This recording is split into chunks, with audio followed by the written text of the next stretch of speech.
Two tips I'm going to share with you on how to know if you're dealing with a reputable trade partner or contractor.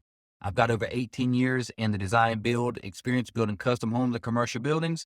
And in this video, I'm going to use electrician. Let's say you're how do you find out if an electrician is top of the line? There's only two things you need to go look for. The first thing is go watch them while they're doing their final set out setting electrical outlets and light switches. What you're going to want to pay attention to is as they're pulling their wires out of the box that they normally cut the wires, look and find out that they just let the wires hit the floor. Because their mindset, most electricians are just trying to complete the job. They're not focused on forward thinking. And that's where you get into trouble. So if you're wanting to find a really good electrician, this could apply for every other trade.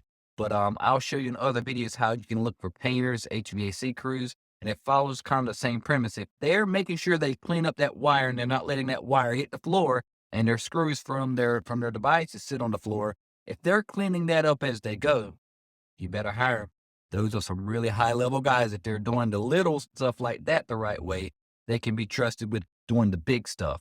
Most electricians don't do that. And I'm not here to get into a back and forth whether it's right or wrong. I'm talking from my experience and what I'm looking for. Because if you leave the wires on the floor, which most electricians do, and you leave their screws on the floor, it's the industry standard. What happens though?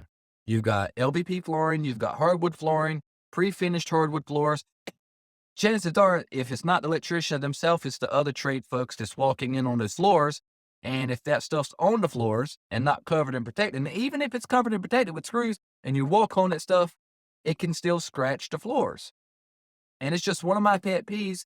And I always harp on this with my crews is to forward think that way to where, hey, while you're cutting this stuff, clean it up, put it in a bucket, get the screws off the floor. So when you're finished with that room and you clean it, you don't have to worry about that. Next thing is when they're putting on their face plates, their switch covers, are they using a torpedo level to put on the tops and on the sides to make sure the stuff is straight and square?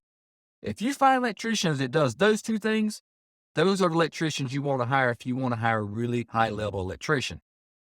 Most times you don't even need to look at anything else. If they do those two things right, and they can be trusted with the big things as well. Let me know what you think about these two tips. And if you have any tips that you would like to share that you use to help find and vet subcontractors and trade partners quickly, feel free to comment in the comment section below. Let me know what your tips are. Hopefully these two tips will end up helping you find awesome electricians. Thank you.